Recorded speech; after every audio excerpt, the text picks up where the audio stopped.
بسم اللہ الحمدللہ والصلاة والسلام علی رسول اللہ اشہد ان لا الہ الا اللہ وحدہ لا شریک لہ واشہد ان محمدا عبد اللہ ورسولہ۔ محترم ناظرین، بر صغیر کے ایک ملک انڈیا کے اندر، بھارت کے اندر، مسلمانوں کے نبی اور مسلمانوں کی ماں، نبی کی پیاری بیوی ام المؤمنین حضرت عائشہ صدیقہ طاہرہ مطہرہ رضی اللہ تعالی عنہا کی شان میں گستاخی کی گئی، جس پر مسلمانوں نے مظاہرے بھی کیے، مسلمانوں نے ان کے خلاف بائیکاٹ بھی کیا، بعض حکمرانوں نے بھی ایسا کیا۔ جن لوگوں نے بھی ایسا کیا، اللہ تعالیٰ ان کو جزائے خیر دے اور مسلمانوں کی یہ غیرت کو اور زیادہ کرے کہ وہ اپنے نبی کی تحفظ کی خاطر، ان کی عزت کی خاطر اپنی جان، مان، تن قربان کرنے کے لیے ہمیشہ تیار رہیں۔ تو یہ تحفظ ناموس رسالت اور ہماری ذمہ داریاں کیا ہیں، اس حوالے سے آج ہم بات کریں گے کہ پیارے نبی صلی اللہ علیہ وسلم کی جو محبت ہے اور ان کی جو تکریم ہے، یہ ہر مسلمان کے لیے سرمایہ حیات ہے،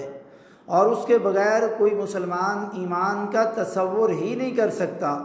اور یہی چیز اہل اسلام کو دنیا کے دیگر تمام مذہبی روایات سے ممتاز اور سربلند کرتی ہے۔ اہل اسلام کا یہ تہذیبی سرمایہ ہمیں اندھیروں میں روشنی دکھاتا ہے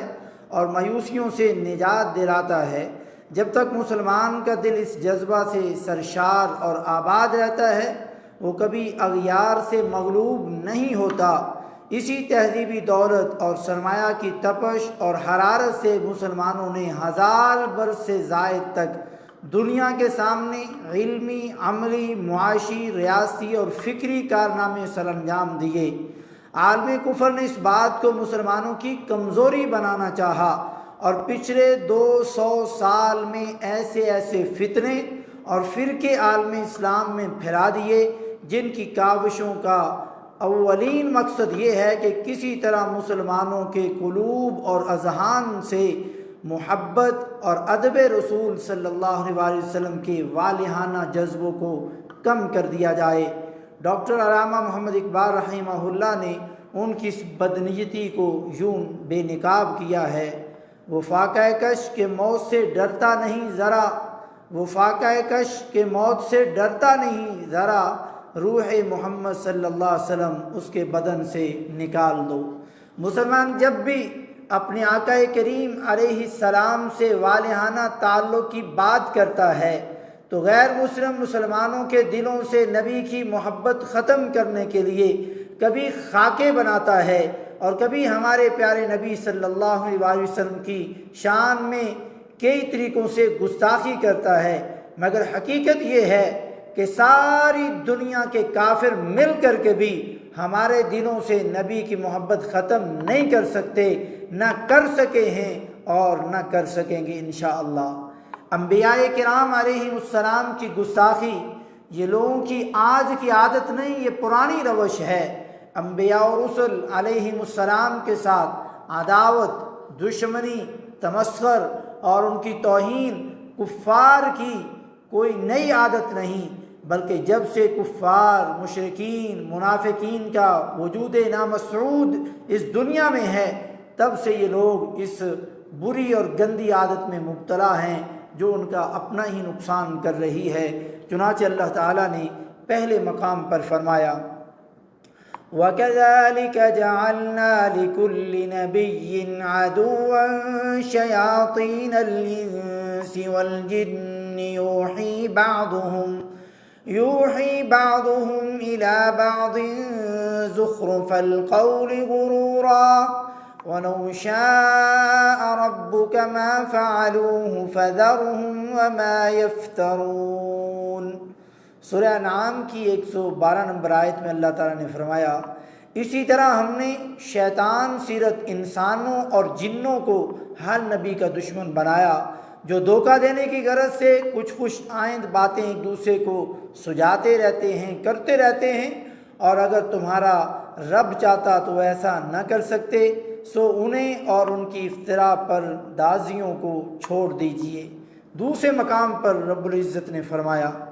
وَكَذَلِكَ جَعَلْنَا لِكُلِّ نَبِيٍّ عَدُوًّا مِّنَ الْمُجْرِمِينَ وَكَفَى بِرَبِّكَ هَادِيًا وَنَصِيرًا۔ سورۃ الفرقان کی 31 نمبر آیت میں اللہ تعالیٰ نے فرمایا، اسی طرح ہم نے مجرموں کو ہر نبی کا دشمن بنایا اور آپ کا رب رہنمائی کرنے اور مدد دینے کو کافی ہے۔ تیسرے مقام پر اللہ تعالیٰ نے فرمایا، قَدْ نَعْلَمُ إِنَّهُ لَيَحْزُنُكَ الَّذِي يَقُولُونَ فَإِنَّهُمْ لَا يُكَذِّبُونَكَ وَلَكِنَّ الظَّالِمِينَ بِآيَاتِ اللَّهِ يَجْحَدُونَ وَلَقَدْ كُذِّبَتْ رُسُلٌ مِّن قَبْلِكَ فَصَبَرُوا عَلَى مَا كُذِّبُوا وَأُوذُوا حَتَّى أَتَاهُمْ نَصْرُنَا وَلَا مُبَدِّلَ لِكَلِمَاتِ اللَّهِ وَلَقَدْ جَاءَكَ مِن نَبَإِ الْمُرْسَلِينَ۔ سورہ انعام کی 33 اور 34 نمبر آیت میں اللہ تعالیٰ نے فرمایا، اے محمد صلی اللہ علیہ وسلم، ہم جانتے ہیں کہ ان لوگوں کی باتیں آپ کو غم زدہ کیے دیتی ہیں، لیکن یہ ظالم آپ کو نہیں جھٹلاتے بلکہ اللہ کی آیات کے منکر ہیں، اللہ کی آیات کو جھٹلانے والے ہیں۔ آپ سے پہلے بھی رسولوں کو جھٹلایا جا چکا ہے، تو جن باتوں میں انہیں جھٹلایا گیا ہے اس پر انہوں نے صبر کیا، انہیں تکلیف بھی دی گئی، حتیٰ کہ انہیں ہماری مدد پہنچ گئی، اور اللہ کے کلمات کو کوئی بدلنے والا نہیں، اور آپ کے پاس رسولوں کی خبریں تو آ ہی چکی ہیں۔ چوتھی جگہ میں ارشاد فرمایا، وَلَقَدْ أَرْسَلْنَا مِن قَبْلِكَ فِي شِيَعِ الْأَوَّلِينَ وَمَا يَأْتِيهِم مِّن رَّسُولٍ إِلَّا كَانُوا بِهِ يَسْتَهْزِئُونَ كَذَلِكَ نَسْلُكُهُ فِي قُلُوبِ الْمُجْرِمِينَ۔ سورہ ہجر کی 10 نمبر آیت میں اللہ تعالیٰ نے فرمایا، اور آپ سے پہلے ہم نے سابقہ قوموں میں بھی رسول بھیجے تھے، پھر جب بھی ان کے پاس کوئی رسول آیا تو وہ اس کا مذاق ہی اڑاتے رہے، ہم مجرموں کے دلوں میں ایسی باتیں داخل کر دیتے ہیں۔ 5ویں مقام پر فرمایا، وَمَا نُرْسِلُ الْمُرْسَلِينَ إِلَّا مُبَشِّرِينَ وَمُنذِرِينَ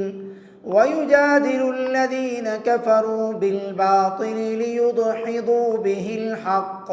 وَاتَّخَذُوا آيَاتِي وَمَا أُنذِرُوا هُزُوًا۔ سورۃ الکہف کی 56 نمبر آیت میں اللہ تعالیٰ نے فرمایا، ہم رسولوں کو صرف اس لیے بھیجتے ہیں کہ وہ لوگوں کو جنت کی خوشخبری دیں اور جہنم سے ڈرائیں، اور کافر ان رسولوں سے باطل دلائل کے ساتھ جھگڑا کرتے ہیں تاکہ وہ ان کے ساتھ حق کو نیچا دکھائیں اور میری آیات کا اور جس چیز سے ڈرایا جائے اس کا مذاق اڑائیں۔ اور 6ٹھی جگہ پر اللہ تعالیٰ نے فرمایا، أولئك الذين كفروا بآيات ربهم ولقائه فحبطت أعمالهم فلا نقيم لهم يوم القيامة وزنا ذلك جزاؤهم جهنم بما كفروا واتخذوا آياتي ورسلي هزوا۔ سورۃ الکہف کے 105 اور 6 نمبر آیت میں اللہ تعالیٰ نے فرمایا، وہی لوگ ہیں جنہوں نے اپنے رب کی آیات اور اس کی ملاقات کا انکار کیا، لہذا ان کے اعمال برباد ہو جائیں گے، اور قیامت کے دن ہم ان کا کوئی وزن قائم نہ کریں گے۔ یہ جہنم ان کے کفر اختیار کرنے کا بدلہ ہے، اور وہ میری آیات اور میرے رسولوں کا مذاق اڑاتے رہے۔ 7ویں مقام پر فرمایا، وَإِذَا رَآكَ الَّذِينَ كَفَرُوا إِن يَتَّخِذُونَكَ إِلَّا هُزُوًا أَهَذَا الَّذِي يَذْكُرُ آلِهَتَكُمْ وَهُمْ بِذِكْرِ الرَّحْمَنِ هُمْ كَافِرُونَ۔ سورۃ الانبیاء کی 36 آیت میں اللہ تعالیٰ نے فرمایا، اور جب کافر آپ کو دیکھتے ہیں تو بس مذاق ہی اڑاتے ہیں، کہتے ہیں کیا یہی وہ شخص ہے جو تمہارے معبودوں کی برائی بیان کرتا ہے، حالانکہ وہ خود کافر جو ہیں وہ رحمان کے ذکر کے منکر ہیں۔ 8ویں جگہ ذکر فرمایا وَإِذَا رَأَوْكَ إِن يَتَّخِذُونَكَ إِلَّا هُزُوًا أَهَذَا الَّذِي بَعَثَ اللَّهُ رَسُولًا۔ سورہ فرقان کی 41 نمبر آیت میں فرمایا، اور کفار مکہ جب بھی آپ کو دیکھتے ہیں تو آپ کا مذاق اڑاتے ہیں، کہتے ہیں کیا یہی ہے وہ آدمی جسے اللہ نے رسول بنا کر بھیجا ہے۔ 9ویں مقام پر فرمایا یا حسرةً علی العباد ما یأتیہم من رسول الا كانوا به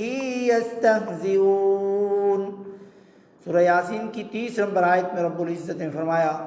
افسوس ہے بندوں پر کہ جب بھی ان کے پاس کوئی رسول آیا تو اس کا مذاق ہی اڑاتے رہے۔ 10ویں جگہ پر سیدنا نوح علیہ السلام وہ برگزیدہ پیغمبر ہیں کہ جنہوں نے اپنی عمر مبارک کے 950 سال اللہ تعالیٰ کی توحید کا اعلان کرتے کرتے گزار دیے۔ جب اللہ تعالیٰ نے قوم پر عذاب کا فیصلہ کیا تو حضرت نوح علیہ السلام کو ایک کشتی تیار کرنے کا حکم دیا، تو قوم اللہ تعالیٰ کے اس حکم پر بھی ٹھٹھا، تمسخر اور مذاق اڑانے لگی۔ اللہ تعالیٰ نے فرمایا وَيَصْنَعُ الْفُلْكَ وَكُلَّمَا مَرَّ عَلَيْهِ مَلَأٌ مِّن قَوْمِهِ سَخِرُوا مِنْهُ قَالَ إِن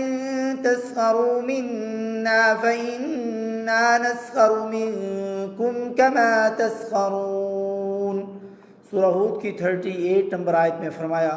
نوح علیہ السلام نے کشتی بنانی شروع کی تو جب بھی اس کی قوم کے سردار وہاں سے گزرتے تو اس کا مذاق اڑاتے۔ نوح علیہ السلام نے کہا اگر تم ہمارا مذاق اڑاتے ہو تو ہم بھی ایک دن تمہارا ایسا ہی مذاق اڑائیں گے۔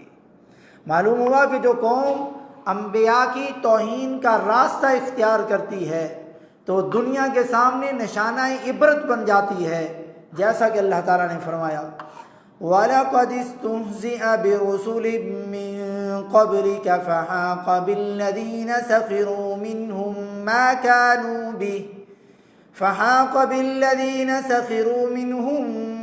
كَانُوا بِهِ يَسْتَهْزِئُونَ۔ سورہ انعام کی 10 نمبر آیت میں اللہ تعالیٰ نے فرمایا آپ سے پہلے بھی رسولوں سے مذاق کیا جا چکا ہے، ان کا مذاق اڑایا جا چکا ہے، پھر ان مذاق اڑانے والوں کو اسی عذاب نے آ گھیرا جس کا وہ مذاق اڑایا کرتے تھے۔ ان تمام آیات و بینات سے 10 مقامات اور کچھ آیات جو آپ کے سامنے رکھی سے معلوم ہوا کہ ہمارے نبی کریم صلی اللہ علیہ وسلم کی شان اقدس میں گستاخی یہ صرف آج کا مسئلہ نہیں ہے، بلکہ ہر دور میں ہر نبی کی گستاخی کی جاتی رہی، اور پہلے نبیوں کی بھی اور کفار مکہ نے ہمارے نبی صلی اللہ علیہ وسلم کی بھی گستاخی کی۔ اللہ تعالیٰ نے ان کو بھی نشان عبرت بنایا، جس کی ہم آگے واقعات صحیح حدیث سے ذکر کریں گے۔ نبی کریم صلی اللہ علیہ وسلم کی گستاخی قرآن و حدیث کی روشنی میں جرم کیا ہے، کتنا ہے، اس پر بات کر کے پھر کئی ایک واقعات ہیں جو صحیح حدیث ہیں جو نشانہ عبرت بنے۔ اور ہماری اللہ سے دعا ہے کہ اللہ انڈیا کو، بھارت کو، وہاں کے کفار کو، وہاں کے ہندو سکھوں کو، غیر مسلموں کو اے اللہ پوری دنیا کے سامنے نشانہ عبرت بنا دے، اور وہاں کے مسلمانوں کو اللہ محفوظ مقامات پر ان کا الگ سٹیٹ، الگ ملک ان کو عطا کر، یا ان کو ملک پاکستان کے ساتھ ملا دے، اور ان کو ایسی قوت اور طاقت عطا فرما کہ وہ 30-35 کروڑ ہو کر کے بھی ایک ارب کافروں اور ہندوؤں کے سامنے ڈٹ جائیں اور ان کو تباہ و برباد کر دیں۔ اے اللہ وہاں کے مسلمانوں کی حفاظت فرما، اے اللہ وہاں کے مسلمانوں کے ایمان کے اندر، جذبے کے اندر، قوت کے اندر، عقیدے کے اندر، سنت پر عمل کرنے کے اندر اے اللہ مزید برکت عطا فرما۔ اے اللہ ان کے گھروں کو، ان کی خواتین کو، ان کے بچوں کے، ان کے کاروبار کی اللہ حفاظت فرما، ان کو صحیح ایمانی عقیدے کی قوت عطا فرما۔ اے اللہ جو وہاں کے مسلمان اس معاملے میں یا پہلے شہید ہو چکے ہیں اللہ ان کو معاف فرما، ان کو شہادت کے درجے تک پہنچا۔ اللہ پوری دنیا کے مسلمانوں کو، ان کے حکمرانوں کو اللہ ایسی ایمانی غیرت دے